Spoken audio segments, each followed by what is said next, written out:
We are so grateful that our students did not sustain any serious injuries or our staff.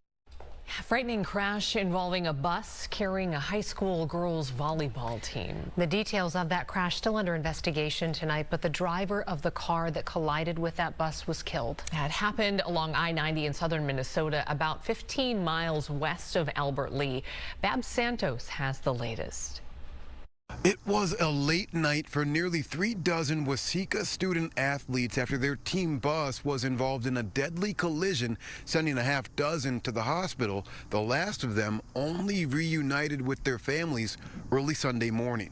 Our evening was spent making sure students were okay, supporting first responders, and making sure we got everybody back to their families into Waseca. Waseca Superintendent Eric Hudspeth says a team bus carrying the girls' volleyball team was traveling home with roughly 35 student athletes on board after competing in Fairmont. But while heading eastbound on I-90, the bus collided with another car west of Albert Lea just before 9 p.m. We're heartbroken with the situation and how it may have played out. 6 teenagers were hospitalized with what Hudspeth calls minor injuries. Sprains, concussion-type symptoms, and they all were treated and released right away last evening. But one man did not make it home to his family, the driver of a 2006 Ford Mustang who died at the scene. The students and staff involved were shaken up. It's certainly something we'd never want our students to experience.